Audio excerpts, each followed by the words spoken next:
Dos grandes misterios dominan nuestras vidas, el dinero y el amor. ¿Qué es el amor? Es una cuestión que ha sido largamente explorada en libros, en canciones, en películas y en televisión. Pero no se puede decir lo mismo sobre la cuestión de qué es el dinero. No es de extrañar que las teorías monetarias no hayan generado ninguna película taquillera, pero que ni siquiera se haya mencionado en las escuelas es algo que debe ser analizado con detenimiento. Para muchos de nosotros, saber de dónde procede el dinero puede ayudar a afrontar el mito de la creación del dinero y la emisión del papel moneda. Lo que mucha gente cree es que el dinero lo crea el gobierno. Es cierto, pero solo hasta cierto punto. Estos metales y papeles que generalmente asociamos al dinero son, en realidad, creados por una agencia ligada al gobierno federal llamada la Casa de la Moneda. Pero la mayor parte del dinero no es creado por ella, sino que lo crean en grandes cantidades cada día corporaciones privadas conocidas como bancos. Muchos creen que el dinero que prestan los bancos es el que han dejado en depósito sus clientes. Esto es lo que se cree, pero no es la verdad. En realidad, los bancos crean el dinero que prestan no de sus ganancias ni de los depósitos, sino directamente de la promesa de los prestatarios de devolverlo. La obligación del prestatario en un papel de préstamo incluye que debe pagar lo prestado más un interés. De lo contrario, perderá la casa, el coche o lo que sea. Es un gran compromiso por parte del prestatario. ¿Cuál es el compromiso por su parte del banco? El banco solo inventa dinero que no posee y lo escribe en la cuenta del prestatario. ¿Suena raro? Pero así es. Para demostrar cómo este milagro de la banca moderna llegó a existir, atiende a esta sencilla historia. Es el cuento de los Goldsmith. Hace un tiempo casi cualquier cosa se utilizaba como dinero. Tan solo tenía que ser portable y suficiente gente tenía que tener fe en que después se podría intercambiar por cosas que todo el mundo valorara, como comida, ropa, ollas, conchas, piedras preciosas, semillas de coco, bonitas piedras e incluso plumas. Todas ellas fueron utilizadas como dinero. El oro y la plata eran atractivas, ligeras y fáciles de llevar, así que algunas culturas se especializaron en trabajar estos materiales. Los trabajadores del oro, los Goldsmith, recuerda este nombre, lo pudieron convertir fácilmente en monedas, estandarizando las unidades de oro en función de su peso y de la pureza, hasta certificarlas. Para proteger su oro, los Goldsmith necesitaban una caja fuerte, y pronto sus vecinos llegaron a su casa para pedirles que les alquilaran un espacio donde guardar su dinero y sus joyas. Al poco, los Goldsmith acabaron alquilando cada estantería de su caja fuerte y cada pequeña cantidad de dinero depositada se convirtió en dinero en sus manos. El tiempo pasó y los Goldsmith hicieron una inteligente observación. Los depositantes raramente volvían a recuperar físicamente su oro, y nunca todos a la vez. Esto se debía a que usaban los cheques de los Goldsmith para comprar en el mercado como si fuera el propio oro. Este dinero de papel era mucho más eficaz que las pesadas monedas, y la cantidad podía ser simplemente escrita en lugar de la laboriosa una por una de las monedas para cada transacción.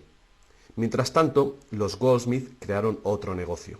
Prestaban su oro introduciendo un interés. Al tiempo que su papel moneda empezaba a ser aceptado, los prestatarios comenzaron a pedir sus préstamos en forma de estos cheques en lugar del metal. Su industria se expandió mientras más y más gente les pedía guardar su oro, lo que dio a los Goldsmith una idea todavía mejor. Sabía que muy pocos de sus depositantes sacaban su oro alguna vez, así que los Goldsmith pensaron que también podrían escribir más cheques ahora en función de los cheques del oro que habían dejado los depositantes en su cámara, además del oro de los depositantes que guardaban propiamente. Así, con tal de que devolviese el oro a los depositantes que lo desearan recuperar, nadie se daría cuenta del truco. Lo que no se sabe, no se siente. Y los Goldsmith, ahora más banqueros que artesanos, hicieron un mayor negocio del que podrían haber hecho prestando únicamente su propio dinero. Durante años se hicieron un beneficio secreto fabuloso con los intereses de los depósitos de todos sus vecinos. Pero ahora que se había hecho una prominente figura en el pueblo, se levantaron sospechas de que estaba gastando el dinero de sus depositantes y amenazaron con sacar todo su oro si Goldsmith no explicaba su repentina riqueza. Al contrario de lo que se podría pensar, esto no afectó a su fortuna.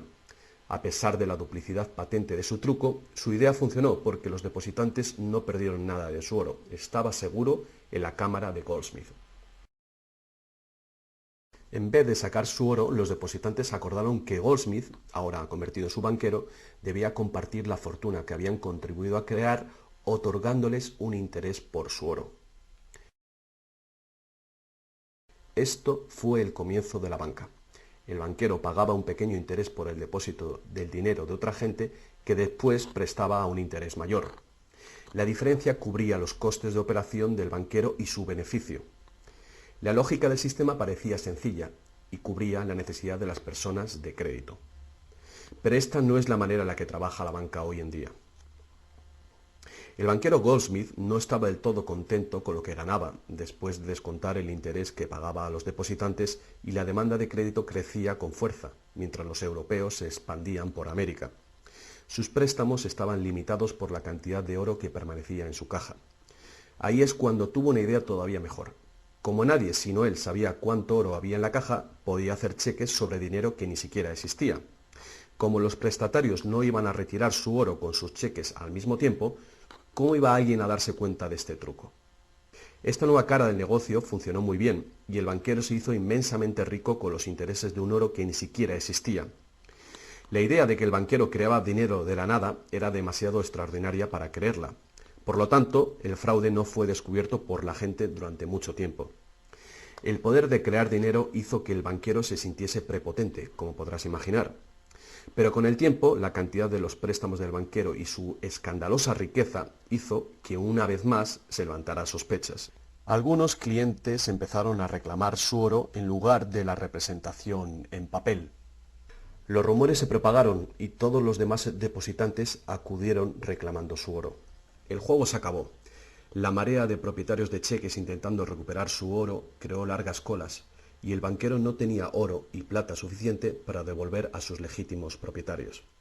Esto se llama el pánico de los ahorradores, y es lo que todo banquero teme que suceda. Este fenómeno puede suceder en un determinado banco, pero afecta a la confianza del público en todos los demás banqueros. Todo hubiera sido mucho más fácil si, antes que nada, se hubiera prohibido la creación del dinero desde la nada. Pero las grandes cantidades de crédito eran esenciales para la expansión de los países europeos. Así que, en lugar de prohibir esta práctica, fue legalizada y regulada. Así que los banqueros acordaron poner límites a la cantidad de dinero fraccionado que pudieran hacer. El límite sería mucho mayor que el verdadero valor del oro y plata depositados. Lo normal era $9 artificiales por $1 en oro, es decir, real. Estas disposiciones fueron controladas mediante inspecciones por sorpresa. También se acordó que, en caso de un crack financiero, los bancos centrales apoyarían a los locales con inyecciones de dinero en oro. Solo si cracks en diferentes bancos al mismo tiempo se produjeran y la burbuja de créditos del Banco Central explotara, el sistema podría hacerse añicos y destruirse.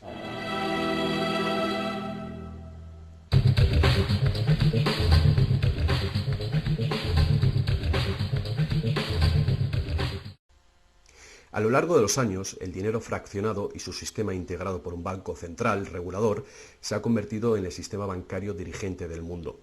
Al mismo tiempo, el sistema fraccional del oro apoyando al dinero como deuda ha desaparecido. La naturaleza básica del dinero ha cambiado. En el pasado, el billete de dólar era un recibo que te permitía cambiarlo por una cantidad de oro o plata determinadas. Ahora, un billete o dólar digital solo puede ser cambiado por otro billete o dólar digital. En el pasado, el crédito creado por los bancos privados solo existía en la forma de billetes de banco que la gente podía rehusar, como ahora se pueden rehusar otros cheques privados. En el presente, el crédito creado por bancos privados está legalmente aprobado que se convierta por dinero de flujo legal, es decir, los dólares, euros o libras que usualmente creemos que es dinero. El dinero de confianza, es decir, el fiat money, es dinero creado por decreto del gobierno, y la ley afirma que el público debe aceptar este dinero para todo tipo de deudas, o si no, los tribunales no considerarán la obligación de pagar esa deuda. Así que ahora la cuestión es, si tanto los bancos como los gobiernos pueden crear dinero, entonces, ¿cuánto dinero existe? Antes, la cantidad total de dinero en existencia estaba limitada por la cantidad y cualidad física de esa cosa usada como dinero. Por ejemplo, para crear dinero en oro o en plata, se debía extraer una cierta cantidad de estos metales de las minas. En el presente, el dinero es literalmente creado como deuda. Se crea nuevo dinero cada vez que una persona toma un préstamo de un banco. Como resultado, el montante total del dinero que puede ser creado solo tiene un límite: el nivel total de la deuda.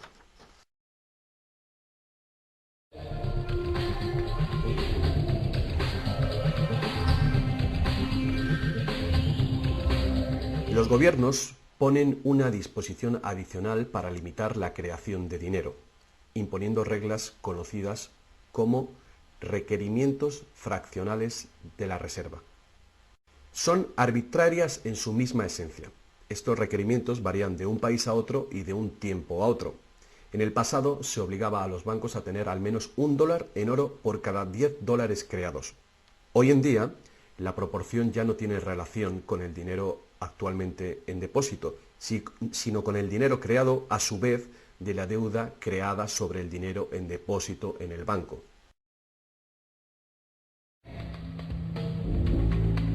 Actualmente, las reservas de un banco consisten de dos cosas: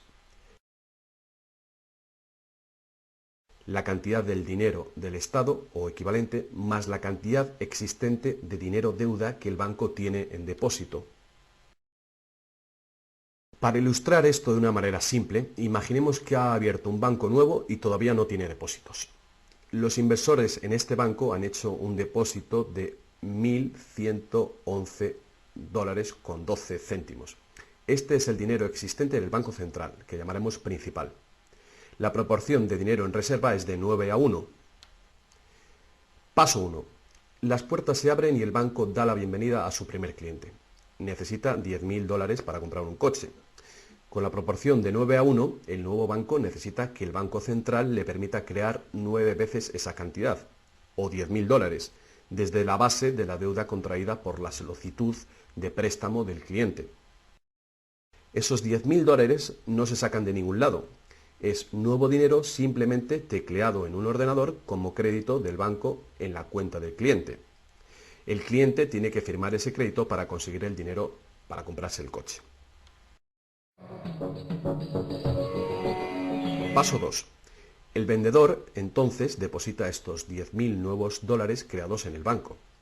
Al contrario que el dinero creado por el gobierno, depositado en el Banco Central, este nuevo dinero creado por el crédito no puede ser multiplicado por la proporción de la reserva.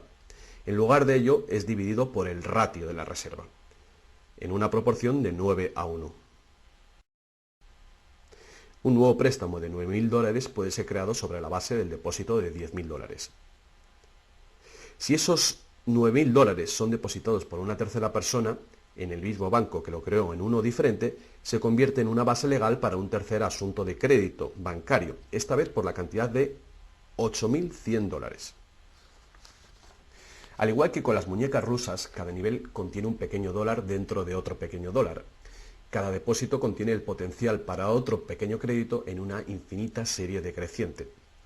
Si el dinero del préstamo creado no es depositado en el banco, el proceso se detiene. Esta es la parte impredecible del mecanismo de creación de dinero basado en la deuda. Pero lo más probable es que el nuevo dinero creado en cada paso será depositado en el banco, y el proceso de la proporción de reserva de dinero se repetirá una y otra vez hasta que los $100.000 de nuevo dinero se hayan creado dentro del sistema bancario.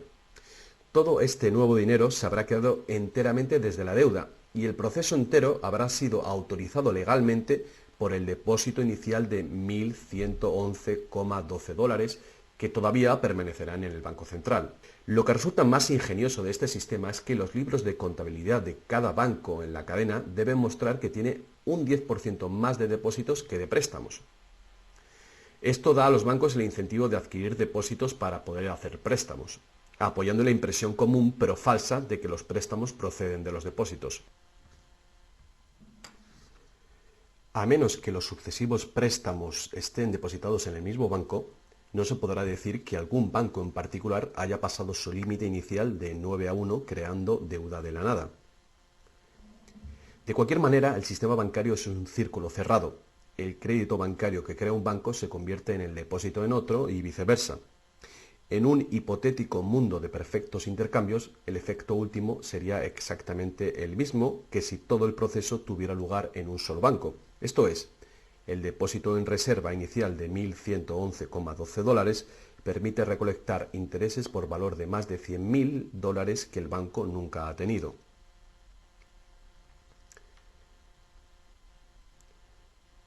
Si esto te resulta extraño, atiende esto. En tiempos recientes, como resultado de la presión de los lobbies bancarios, los requerimientos para hacer un depósito de reserva en el Banco Central prácticamente han desaparecido en la mayoría de los países. Y las proporciones de reserva pueden ser más altas que 9-1. Para algunas cuentas, 20-1 y para otras 30-1 son comunes. E incluso más recientemente, usando tarifas para los préstamos y así aumentar los ratios de requerimiento de reservas de los clientes, los bancos ahora han encontrado una manera de eludir las limitaciones de los requerimientos de la reserva fraccionaria por completo. Así que cuando las reglas son complejas, el sentido común real es bastante simple. Los bancos pueden crear tanto dinero como nosotros podemos pedir prestado.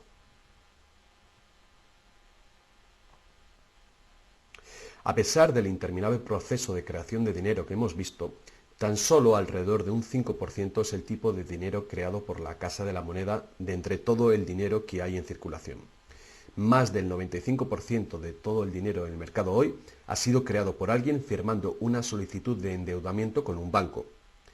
Y lo que es más, este dinero bancario de crédito es creado y destruido en grandes cantidades cada día, según se conceden nuevos préstamos y los viejos son pagados.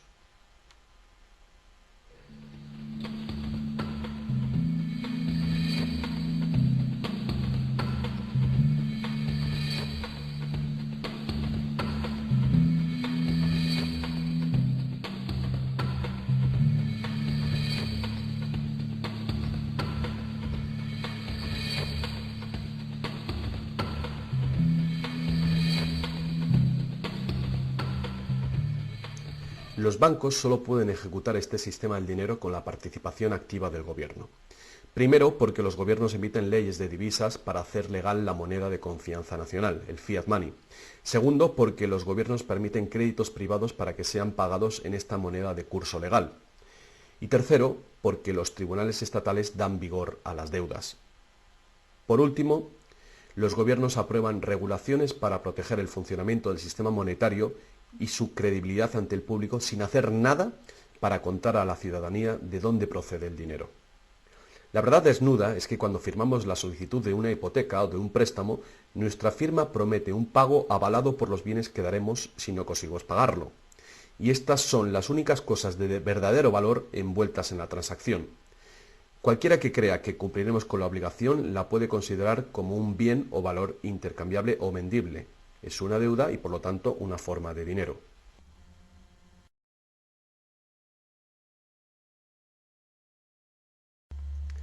Es el dinero que el prestatario intercambia por lo que el banquero llama préstamo. Así que un préstamo en el mundo real quiere decir que el prestamista debe tener algo que prestar. Si tú necesitas un martillo, prestarte la promesa de un martillo que no existe no te va a servir para nada. Pero en el artificial mundo del dinero, un banco promete prestar un dinero que no tiene y se le permite que sea aceptado como dinero. Y nosotros lo aceptamos así.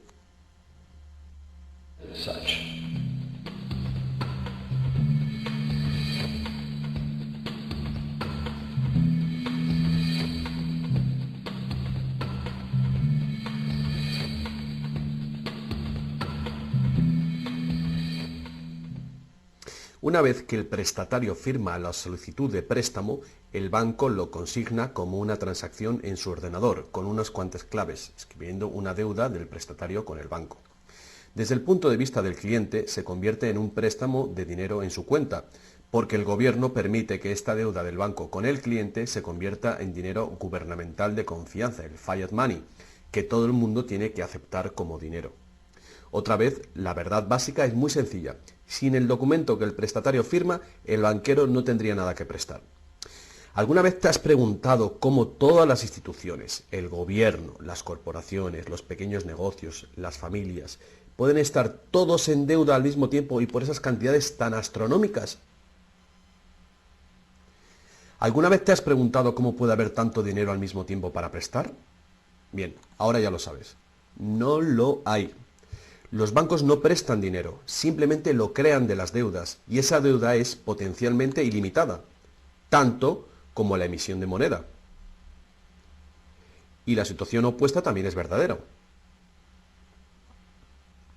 ¿No es asombroso que a pesar de la increíble riqueza de recursos, de innovaciones y productividad que nos rodean, casi todos, desde los gobiernos hasta las compañías y los individuos, estén en graves deudas con los banqueros? Si la gente se parara a pensar cómo esto puede suceder, ¿cómo puede ser que la gente que produce la verdadera riqueza en el mundo estén en deuda con aquellos que únicamente prestan el dinero que representa la riqueza? Todavía más alucinante es que una vez que te das cuenta de que el dinero en realidad es deuda, nos damos cuenta de que si no hubiera deuda, no habría dinero.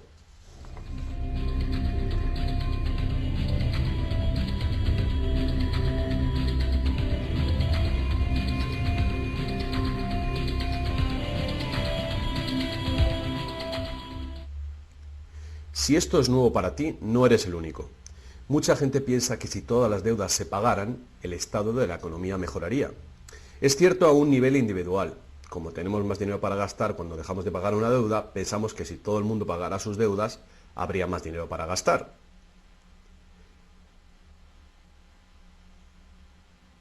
Pero la verdad es justamente la contraria. No habría dinero de ningún tipo. Así es.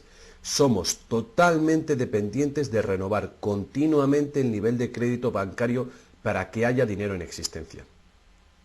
Sin préstamos no hay dinero, que fue justamente lo que pasó durante la Gran Depresión en Estados Unidos. El suministro de dinero se cortó drásticamente, al tiempo que los suministros de préstamos se cortaban.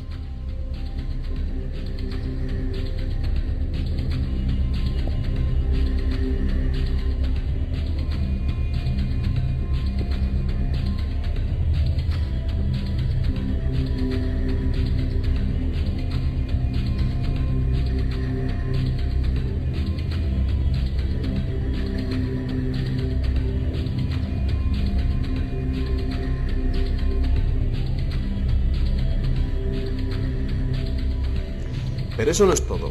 Los bancos solo crean la cantidad del dinero principal, no crean el dinero con el que pagar los intereses. ¿De dónde se supone que viene todo este dinero? El único lugar del cual los prestatarios pueden obtener el dinero para pagar los intereses es del total del dinero que hay en circulación. Pero resulta que casi todo ese dinero general ha sido creado de la misma manera. Es decir, como crédito bancario que tiene que ser pagado con más dinero de aquel con el que fue creado.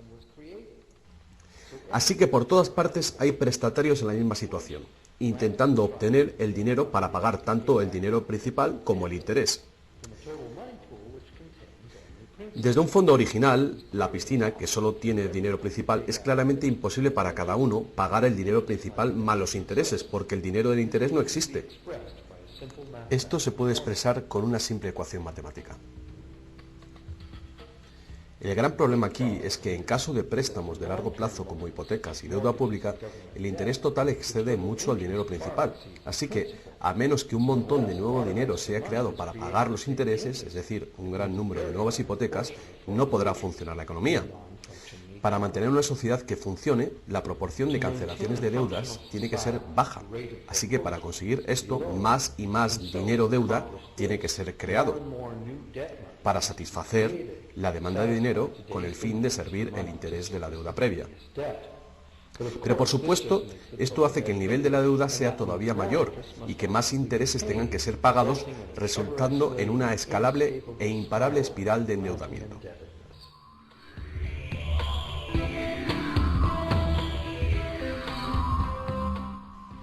Tan solo el lapso de tiempo entre el dinero creado procedente de los nuevos préstamos y su devolución evita la bancarrota del sistema entero.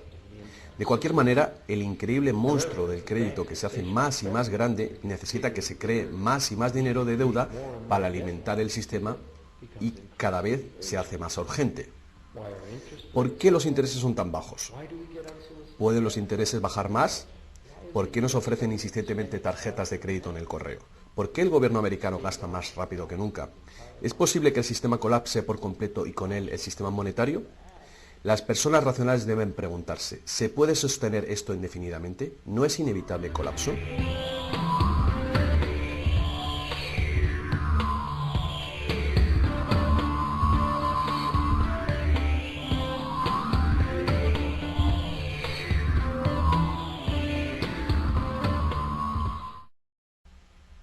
El dinero facilita la producción y el intercambio de bienes.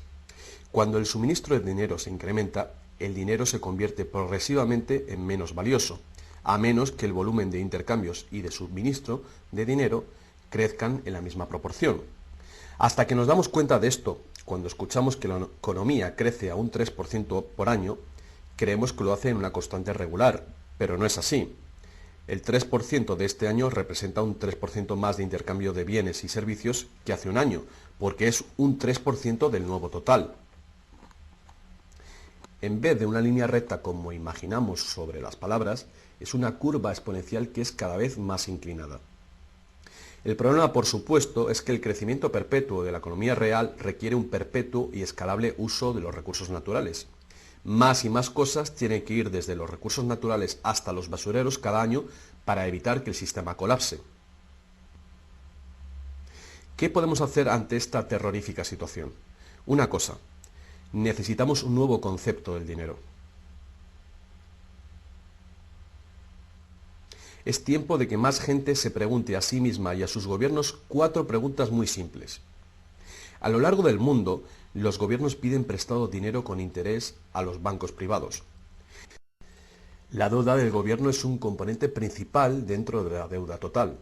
El pago de esos intereses hace que el gobierno tenga que cargar a los ciudadanos con más impuestos. Ahora que sabemos que los bancos simplemente crean el dinero que prestan, que los gobiernos les han dado el permiso para hacerlo, la primera pregunta es, ¿por qué los gobiernos eligen pedir prestado a los bancos privados con interés cuando los propios gobiernos podían crear el dinero que necesitan sin ningún interés ellos mismos?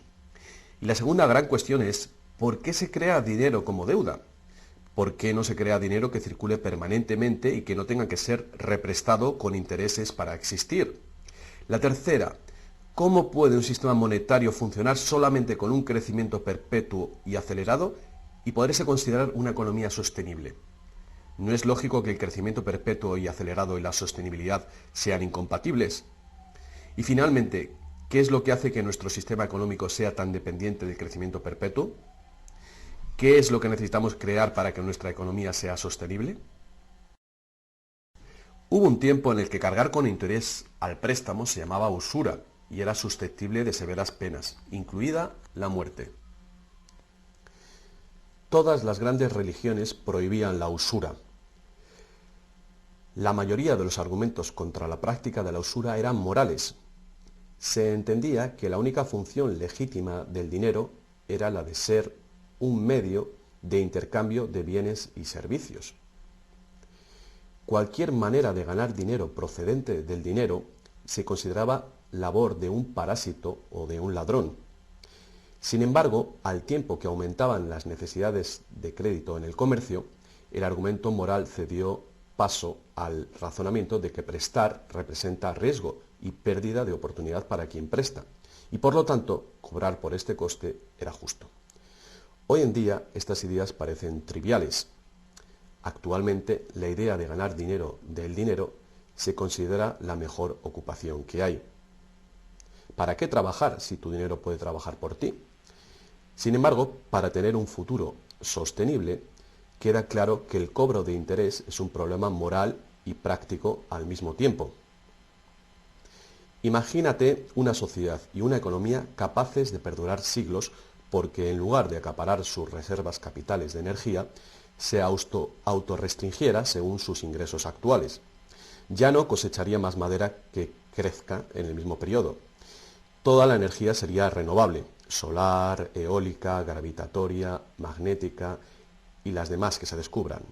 La sociedad se sostendría dentro de los límites de sus recursos, ya que reutilizaría o reciclaría todo y la población se mantendría. Tal sociedad no podría existir si estuviera dependiente de un sistema monetario que a su vez depende del crecimiento acelerado perpetuo.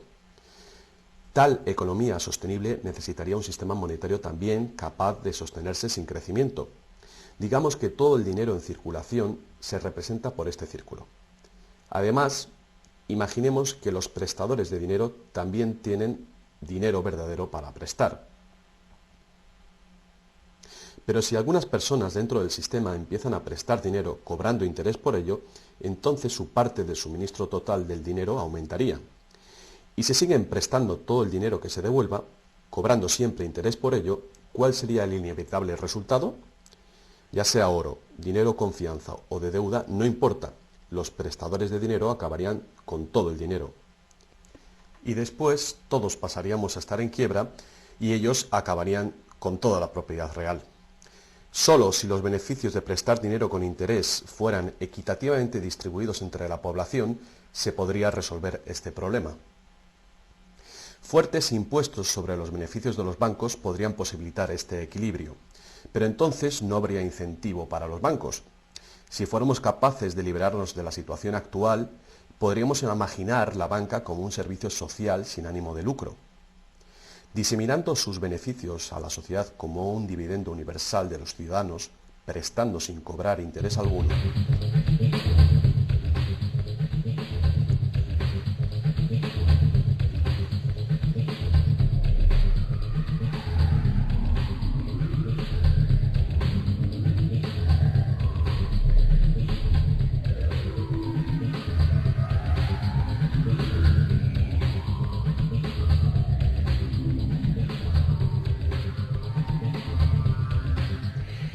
Si es la naturaleza fundamental del sistema lo que causa los problemas, correcciones al propio sistema jamás resolverán los problemas.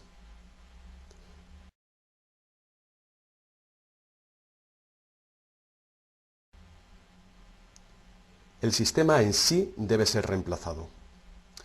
Muchos críticos del sistema monetario hacen llamamientos a la vuelta al estándar del oro, insistiendo que el oro tiene una larga historia de confianza, pero ignoran las muchas trampas que se puede hacer con el oro: limar las monedas, alterar el metal, monopolizar el mercado, todas prácticas habituales en la antigua Roma que contribuyeron a su caída.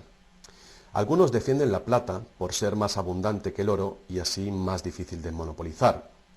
Muchos dudan de la idea de volver al uso de los metales preciosos en absoluto. Nadie quiere volver a llevar bultos de monedas para ir de compras.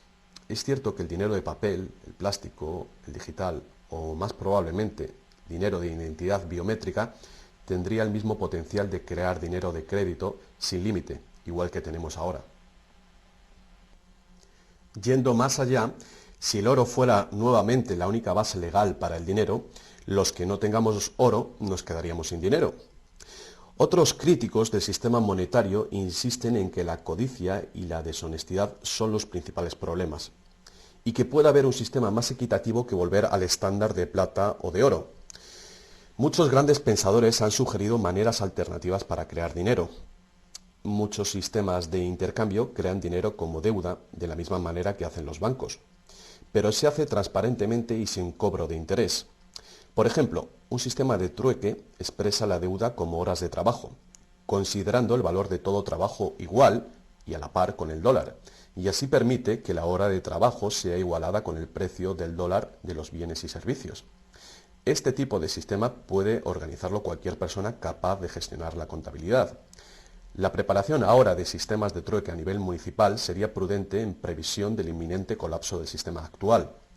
La reforma monetaria, al igual que la reforma electoral, es un tema muy polémico. Es una reforma que requiere una voluntad de cambio y de pensar fuera del cubículo habitual. La reforma monetaria, igual que la reforma electoral, no vendrá fácilmente, ya que los más privilegiados por el sistema existente actualmente harán todo lo posible para mantener sus ventajas. Ahora que hemos visto que el dinero es solo una idea y que en realidad el dinero puede ser cualquier cosa que concebimos, os presento un único sistema monetario para tu consideración. Este modelo está basado en sistemas que funcionaron bien en el pasado, sistemas en Inglaterra y en Estados Unidos que fueron destruidos por los banqueros Goldsmith con su sistema de reserva fraccional. Para crear una economía basada en dinero libre de interés, el dinero puede ser creado y gastado por el gobierno creando infraestructuras para la economía, tales como carreteras, puentes, ferrocarriles, puertos y mercados públicos. Este dinero no sería creado como deuda, sino como valor. Este valor serían las infraestructuras que pagaron con ello. Si este nuevo dinero proporciona más comercio, requiriendo su uso, no produciría inflación alguna. En el caso de que los gastos gubernamentales sí causaran devaluación o inflación, habría dos posibilidades para resolverlo. La inflación es equivalente a un impuesto plano sobre el dinero. No importa si el valor del dinero se devalúa en un 20% o si el gobierno nos quita con impuestos un 20%. El efecto en nuestro poder adquisitivo es el mismo. De esta manera, la inflación, en lugar de impuestos, podría ser políticamente aceptable con tal de que sea debidamente empleada. El gobierno podría contrarrestar la inflación recaudando impuestos y eliminando este dinero del mercado. Así reduciría el suministro de dinero y restauraría su valor. Para controlar la deflación, la caída de precios y sueldos, el gobierno sencillamente gastaría más dinero. Con la ausencia de la creación de dinero de deuda, el gobierno tendría más control del suministro del dinero del país y el público sabría a quién echar la culpa. Los gobiernos ascenderían y caerían según su capacidad para conservar el valor del dinero.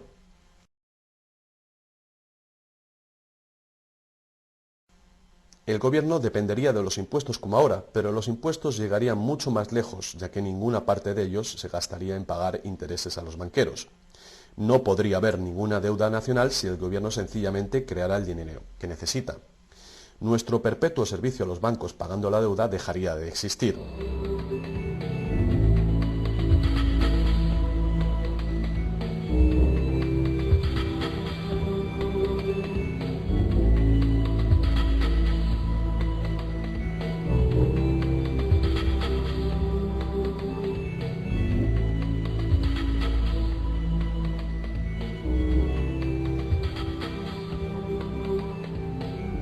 Lo que no nos han enseñado es que democracia y libertad son, de hecho, una forma ingeniosa de dictadura económica.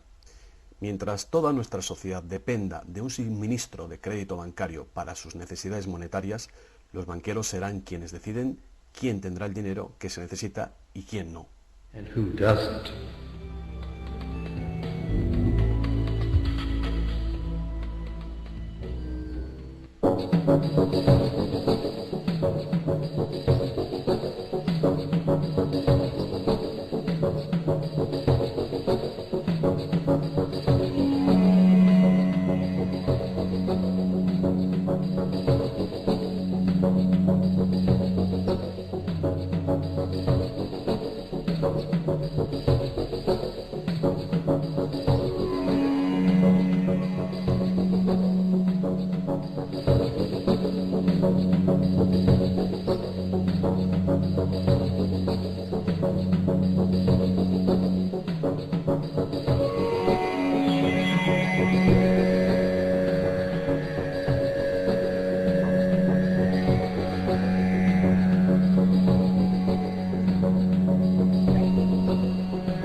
Poca gente hoy en día sabe que la historia de los Estados Unidos ha sido en su mayor parte la lucha por liberarse de los bancos europeos.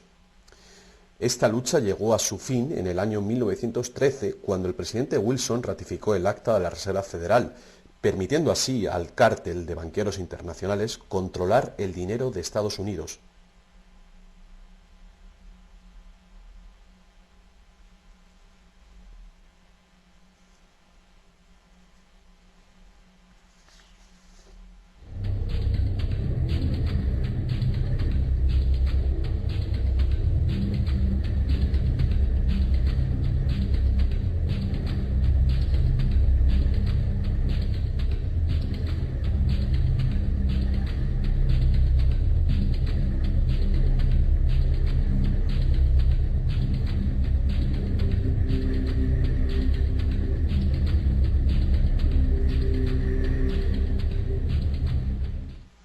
El poder de este sistema está profundamente integrado. También lo está el silencio del tema entre los medios de información y en la educación. Hace años, un primer ministro canadiense hizo una encuesta entre centenares de personas, no economistas, especialistas altamente formados y personas de a pie. La encuesta reveló que ni un solo encuestado tenía un conocimiento preciso de cómo se crea el dinero. De hecho, descubrió que hasta los empleados bancarios ni siquiera habían contemplado alguna vez el asunto. ¿Y tú? Have you?